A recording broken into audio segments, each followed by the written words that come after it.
All right, these are We People News. Okay, not attorney, not giving legal advice. Educational purposes only. All right, never look straight forward. Always look around you. Be able to protect yourself by any means necessary. Use that Second Amendment. Arm yourself with knowledge. All right, this should be the final one, as long as I keep my mouth shut. But for clear understanding, this right here is where the Constitution is. Constitution really does not exist here. All right, it's all verses into terms of agreements, administrative contract laws, and all that kind of stuff. So you really don't have what you call contract or constitution rights. So we see education purposes only. I'm not an attorney, not giving legal advice. Second Amendment says shall not be infringed. Right here. Okay. However, when government created a statute and when Congress created a law saying you couldn't have machine guns or whatever, right? They created a statute saying you can't have these things. Well, nowhere in the Constitution does that say that. We're supposed to be equal force as a government just in case we need it against our government, okay? Not saying we need to use it. I'm just saying that that's what it's there for, okay? So the statue right here came over here and actually took and violated the Second Amendment, shall not be infringed. Okay? Well, since the statute is here and the codes are here, it's under this jurisdiction. So when you say I have a Second Amendment right, yes, it's in here.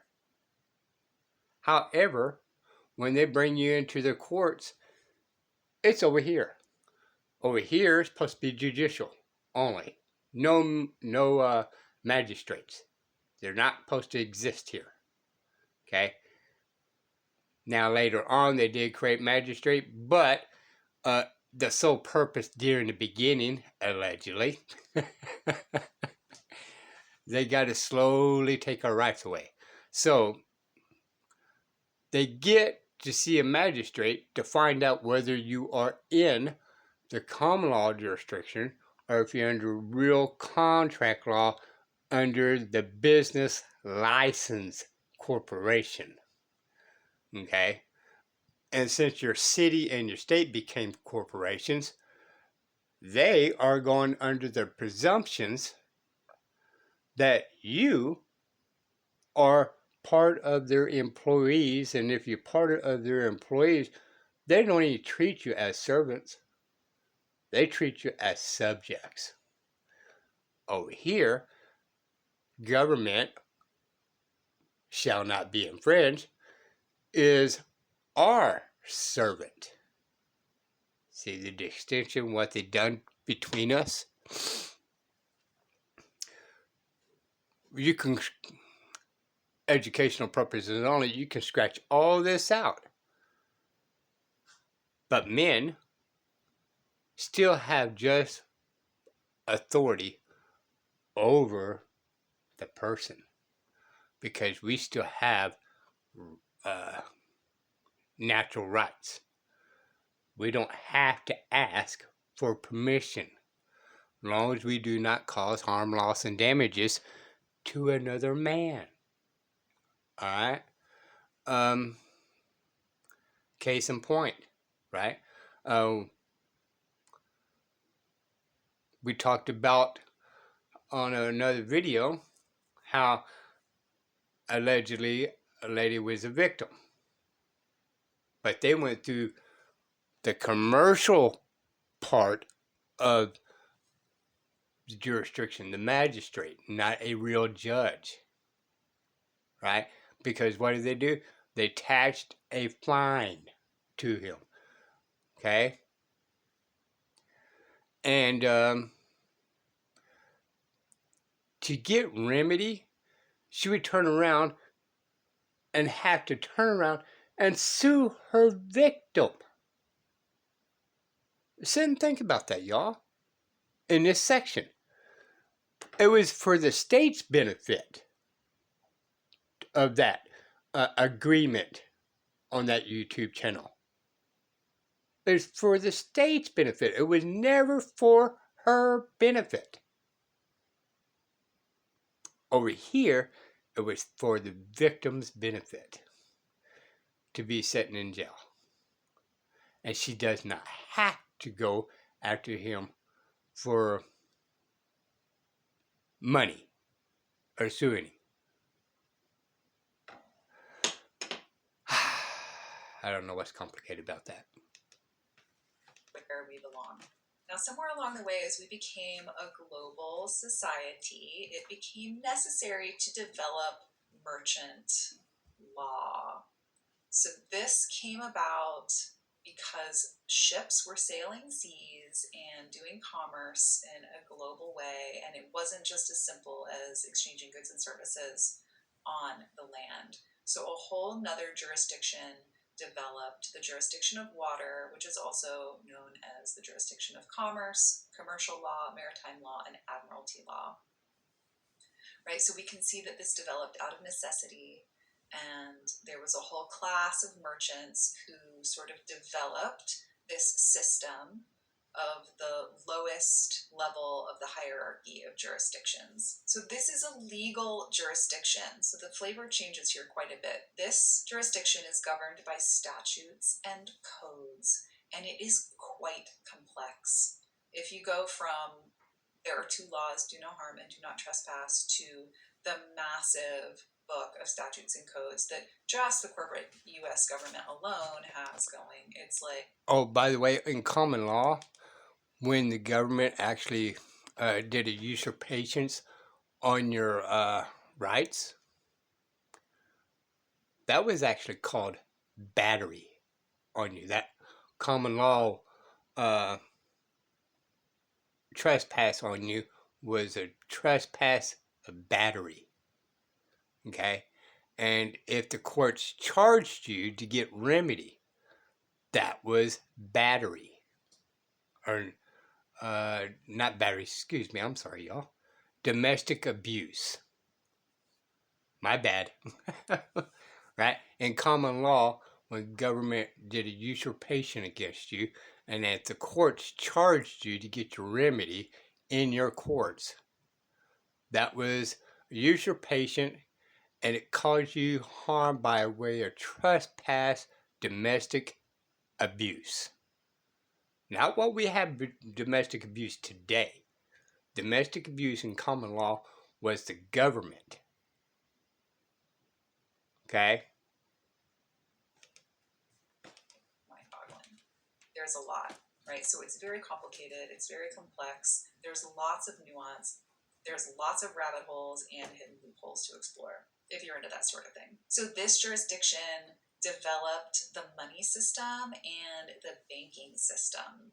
Before the jurisdiction of water really developed, exchange happened in a much different way. And because they were sending large quantities of goods hither and thither across the oceans, they started developing systems of tracking and credit and debt that evolved into the current money and banking system that we have today, which is also very complex. So this was all fine and good until someone, I'm not sure whose idea that was, or that was a very good idea, someone decided to set all of the living men and women born on the land to sail on the seas of commerce by creating the straw man. So the straw man is a legal fiction created in the jurisdiction of commercial law from a living man or woman, right? And you will recognize this by the all caps name. So this was initiated by the birth certificate, which is a contract that your mother accepted via tacit acquiescence. She didn't know what she was doing. It was offered. She accepted in her ignorance. And thus was created your straw man, the all caps name version of you. And then you can see that repeated on the Social Security card, and so that's attached to the Social Security account, and you can see that repeated on the driver's license, and everywhere else that the legal fiction based on your name is interacting with commercial law. So you'll see it on your utility bills and your credit card applications. And we'll go back religiously speaking, okay? And or common law. Common law, you were born. Where Jesus says you are born again. Okay? Well, that's because you're men and women. Birth is a legal title. Okay? Registration, legal registration. Okay? So, you got to take all these things with a grain of salt. You know, it's so complex, but it's something for you to think out of the box, right? So, you got to look at these words. Common law was born. Okay? You're born. Fiction is birth. Okay? Credit report, and this is also related to citizenship. So a legal fiction was created as a corporation, a dead entity, and here we're called persons. Here we are called persons. Now, I challenge you guys. Ask a judge or ask an attorney, what is the syntax, the meaning with the all caps name? You got my paperwork. Well, I'm suing somebody or suing the government or anything like that. What is the meaning of the all caps name? Because there's a reason for it. But do you know what it is? And essentially this person, this corporation, the dead entity represented by your name is engaged in commerce with the US corporate government on a number of levels, and most people don't know. And by the way, that is 28 USC 3002.